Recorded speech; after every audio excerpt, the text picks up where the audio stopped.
trading မှာအောင်မြင်ချင်လို့စူးစမ်းနေရင်ကနေကိုယ့်အကောင့်ကိုတိတ်တိတ်လေးပြန် fix နေတဲ့အကျင့်စုတစ်ခုရှိတယ်ဗျာအဲ့ဒါကဘာလဲဆိုတော့ over trading ပါပဲ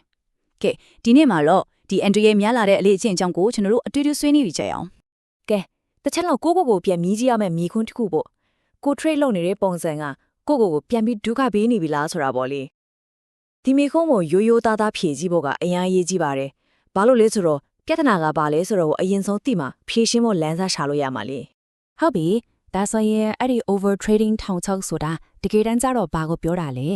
ဲအရင်ဆုံးဒီပြဿနာရဲ့အတိတ်ပဲကိုရှင်းရှင်းလင်းလင်းဖြတ်သွားအောင်အတူတူကြည့်လိုက်ကြရအောင် over trading ဆိုတာလေ trade တွေများလေးလုပ်လေအမြတ်တွေအများကြီးရလေဆိုတော့အတွေးမှတစ်ခုနဲ့အစဖြူတာဗျာဒါပေမဲ့တကယ်တမ်းကျတော့ trading လောကမှာအရေးအတွက်များတိုင်းကောင်းတာမဟုတ်ပါဘူးအရေးတွေးကဒါအဓိကပိုအရေးကြီးတယ်ဆိုတာကိုသဘောပေါက်ရပါမယ် over trading လုံးမိပြီဆိုရင်နောက်ဆက်တွဲစိုးကျိုးတွေကတကယ်ကိုကြောက်စရာကောင်းပါတယ်ကိုပိုက်ဆံအိတ်ထဲကငွေတွေဆုံးရှုံးသွားရုံတင်မဟုတ်ဘူးနော်ကိုဆွဲခါတဲ့ trading plan တွေကပက်စီရှုထွေးကုန်ပြီးတော့လေနောက်ဆုံးမှစိတ်ဖိစီးမှုတွေများပြီးကိုယ့်ရဲ့စိတ်ကြမ်းမာရေးကိုပါထိခိုက်လာနိုင်ပါတယ်ကဲဒါဆိုရင်ဘာကြောင့်များ over trading ဆိုတာကိုလုံးမိသွားကြရလဲအခုကျွန်တော်တို့ဒီအပြုတ်မှုရင်နောက်ွယ်မှာရှိနေတဲ့စိတ်ပိုင်းဆိုင်ရာအကြောင်းရင်းတွေကိုတစ်ခုချင်းစီဖော်ထုတ်ကြည့်ကြရအောင်ကျွန်တော်တို့ဆုံးဖြတ်ချက်အမားတွေချားမိအောင်တွန်းပို့နေတဲ့အတိကတရားခံတွေကတော့အများကြီးရှိပါတယ်ဥပမာစိတ်မရှိရတို့အခွင့်လေးကောင်းတွေလွတ်သွားမှကြောက်တဲ့ FOMO စိတ်တို့ပြီးတော့ဘာမှတေချာမစင်စားပဲစိတ်လိုက်မှလှုပ်ချင်တဲ့စိတ်တို့ပေါ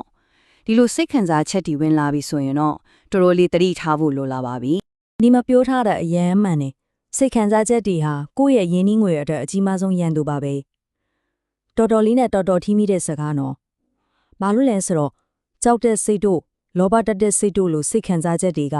ကျွန်တော်တို့ရဲ့စင်ကျင်တုံတရားကိုလွှမ်းမိုးထွားပြီးတော့အစီအစဉ်မရှိတဲ့အဆုံးဖြတ်ချက်အမားတွေချမိအောင်လုပ်တက်လို့ပါပဲဒီမှာကြည့်လိုက်ရင် revenge trading လို့ခေါ်တဲ့အရန်ကို entry များတဲ့တန်တရားလဲနေတာကိုတွေ့ရပါမယ်ပထမဆုံးမမျော်လင့်မဲရှုံးသွားတယ်ပြီးတာနဲ့ဒေါသထွက်ပြီးပြန်အောင်မဲစွဲစိတ်ဝင်လာတော့အဲ့ဒီနောက်မှာတော့ဘာအစီအစဉ်မှမရှိပဲ trade အသစ်တစ်ခုကိုချက်ချင်းဝင်ဖွင့်လိုက်တယ်အဆုံးသတ်မှာတော့အရင်ကထက်တောင်ပေါ်ပြီးကြီးမားတဲ့ဆုံးရှုံးမှုကိုပဲပြန်ပြီးရင်ဆက်ရတော့တာပါပဲကဲအခုကတော့ကိုမန်နေဂျာလို့သဘောထားပြီးပြန်သုံးသပ်ကြည့်ရမယ့်အချိန်ရောက်ပါပြီကိုယ့်ရဲ့ trading အလေးအကျင့်တွေထဲမှာဒီလိုမျိုးတတိပေးခဲ့လက္ခဏာတွေအနည်းအောင်အလန့်တွေများရှိနေသလားဆိုတာကိုရိုးရိုးသားသားနဲ့စစ်ဆေးကြည့်ကြရအောင်ဒီမျိုးဝင်တွေကိုကိုတစ်ချက်လောက်ရိုးရိုးသားသားဖြေကြည့်ကြအောင်ကိုယ့်ရဲ့ trade တွေကအစစ်စစ်မရှိပဲခဏလုံးမိနေသလာ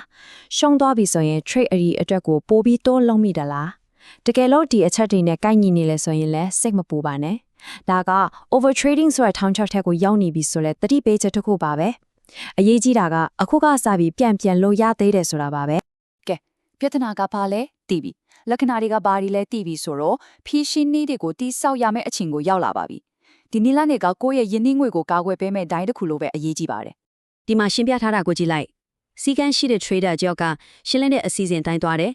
trade တိုင်းမှာ risk ကိုတေချာစီမံခန့်ခွဲပြီးအမြတ်ကိုတိဆောက်တယ်စိတ်လိုက်မှန်ပါ trade တဲ့သူကတော့ဈေးခွက်နောက်ကိုပဲတကောက်လိုက်ရင် stop loss ကိုတောင်လေးလူချူထားတော့နောက်ဆုံးမှရှုပ်ထွေးတဲ့ဆုံးရှုံးမှုတွေထဲမှာပဲနစ်မွန်းသွားတတ်ပါတယ်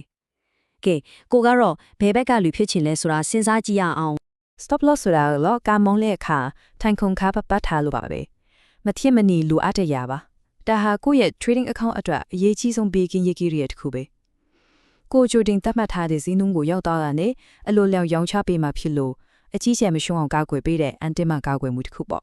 risk management မှာအခြေခံအကျိုးဆုံးနည်းရမှတစ်ခုကတော့ reward to risk ratio ပါပဲ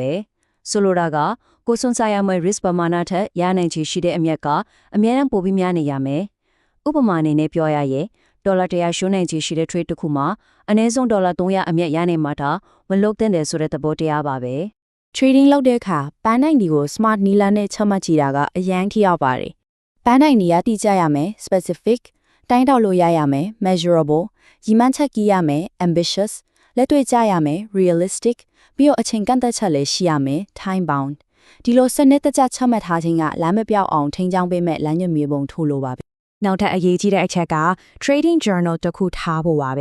ဒီ journal ဆိုတာကိုယ့်ရဲ့လုပ်ဆောင်ချက်တွေကိုအကုန်ပြန်ကြည့်လို့ရတဲ့ man တစ်ချက်လိုပါပဲကိုလုပ်ခဲ့တဲ့ trade ရဲ့အမှားအမှန်ကိုပြန်သုံးသပ်ပြီးသင်ခန်းစာယူနိုင်ဖို့အတွက်အကောင်းဆုံးနဲ့အလက်တွေ့အကျဆုံးနည်းလမ်းတစ်ခုဖြစ်ပါတယ်ဒီစကားကိုအမြဲတမ်းတတိယထားသင့်ပါတယ် trading ဆိုတာ trade အရေးတွေများများလုပ်ဖို့မဟုတ်ပါဘူးအောင်မြင်တဲ့ trade အရေးတွေများများလုပ်ဖို့ပဲဖြစ်ပါတယ် ဒါကြောင့်မနက်9နာရီကနေညနေ9နာရီထိယုံတက်တယ်လို့မျိုးတစ်ချိန်လုံး trade လုပ်နေစရာမလိုပါဘူးတခါလေဘာ trade မှမလုပ်ဘဲအနားယူစောင့်ကြည့်နေရကတော့အကောင်းဆုံးနည်းဗျူဟာတစ်ခုဖြစ်နိုင်ပါတယ် နောက်ဆုံးအနေနဲ့ကျွန်တော်တို့ကကိုပြောခဲ့တာဒီအားလုံးကိုပေါင်းချုပ်ပြီးတော့ရေရှည်မှာအောင်မြင်တဲ့ trader တယောက်ဖြစ်လာဖို့အတွက်ဘယ်လိုမျိုးစိတ်နေသဘောထားတွေမွေးမြူထားရမလဲဆိုတာကိုကြည့်လိုက်ကြရအောင် ဒီနေ့ကျွန်တော်တို့ဆွေးနွေးခဲ့တာကြီးရဲ့အနှစ်ချုပ်ကတော့ဒီစကားပါပဲစိတ်ရှည်ခြင်းနဲ့ခိုင်မာတဲ့နီးဖြူဟာကစိတ်လိုက်မှန်ပါပြုမှုခြင်းကိုအမြဲတမ်းအနိုင်ယူသွားမှာပါ